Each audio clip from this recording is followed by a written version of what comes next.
हम बात करेंगे इंडियन लोकसभा यानी भारत की संसद के बारे में तथा आप सभी को बताएंगे कि इंडियन लोकसभा में जाने के लिए एक मेंबर का एलिजिबिलिटी क्राइटेरिया क्या है और इंडियन लोकसभा में कितने मेंबर बैठते हैं और कौन कौन सा बिल कौन कौन से पार्लियामेंट में यानी कौन कौन से हाउसेस में पास होती है। तो आइए आपके लिए कहानी को यूं शुरू करते हैं।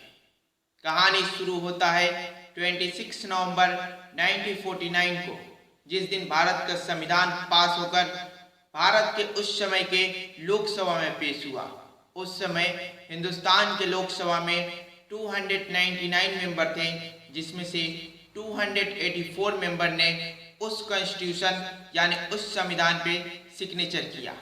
उसके बाद धीरे धीरे से वक्त कटता गया और बहुत सारे हिंदुस्तान के कॉन्स्टिट्यूशन में अमेंडमेंट हुए और बहुत सारे नए नए चीज़ों को जोड़े गए, जिसके बारे में हमने वीडियो के अगले हिस्से में बात किया है। अब बात करते हैं भारत के लोकसभा के बारे में। तो इंडियन लोकसभा का यो टोटल स्ट्रेंथ 552 है, जिसमें से 530 मेंबर्स डिफरेंट स्टेट को रिप्रेजेंट करते हैं, यानी 530 मेंबर जो होते हैं वो भारत के अलग अलग स्टेट जैसे गुजरात, उत्तर प्रदेश, बिहार, इन जगहों से रिप्रेजेंट करते हैं। भारत में सबसे ज़्यादा लोकसभा में मेंबर उत्तर प्रदेश से आते हैं और सबसे कम सिक्किम से। वहीं पे 20 मेंबर यूनियन टेरिटरी को रिप्रेजेंट करते हैं, यानी दिल्ली एक यूनियन टेरिटरी हो गया, चंडीगढ़ एक यूनियन टेरिटरी हो गया। ऐसे यूनियन टेरिटरी को 20 मेंबर रिप्रेजेंट करते हैं। फिर भारत के लोकसभा ने सबसे पहले 2019 में 104 कॉन्स्टिट्यूशनल अमेंडमेंट लाकर सीएए के तहत जो 2 नॉमिनेटेड मेंबर इंडियन लोकसभा में सेलेक्ट होते थे उन्हें रिमूव कर दिया। अगर एक मेंबर को भारत के लोकसभा का मेंबर बनना है तो उसका इंडिया का सिटीजन होना चाहिए और उसका मिनिमम एज 25 ईयर्स होनी चाहिए। लोकसभा का हेड प्राइम मिनिस्टर होते हैं। फिर एक बार जान लेते हैं लोकसभा में कैसे बिल पास होता है। तो अगर लोकसभा की कॉन्स्टिट्यूशन में कोई अमेंडमेंट करना हो तो आर्टिकल 368 के तहत 2/3 मेजॉरिटी से, यानी लोकसभा और राज्यसभा दोनों हाउसेज में उस बिल को पास होना चाहिए। और भारत में अभी 28 स्टेट है, उनमें से हाफ ऑफ द स्टेट यानी आधे से ज़्यादा स्टेट का उस बिल के सपोर्ट में होना चाहिए।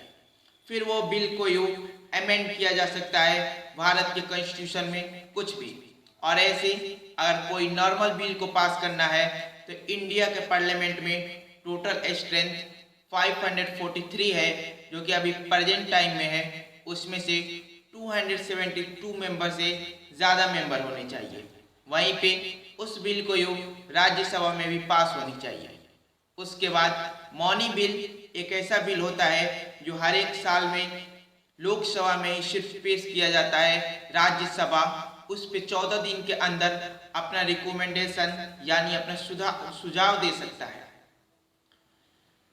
लोकसभा में जो मेंबर चुने जाते हैं वो मेंबर अपने कंस्टिट्यूएंसी में ही अपने फंड को एक्सपेंड करते हैं। वहीं पे इसके कंपैरिजन में देखा जाए तो राज्यसभा के मेंबर अपने फंड को पूरे राज्य में, यानी वे व्यक्ति जिस राज्य से चुन कर आते हैं उस राज्य में कहीं भी एक्सपेंड कर सकते हैं। ये सारी बेसिक चेंजिंग रही जो कि राज्यसभा और लोकसभा के मेंबर में डिफरेंस को बताती है।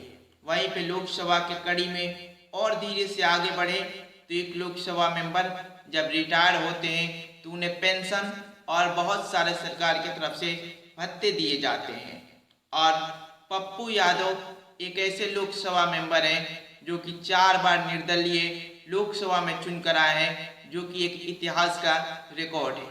और हाँ, सब्सक्राइब करें, अगले वीडियो में अगली जानकारी हो।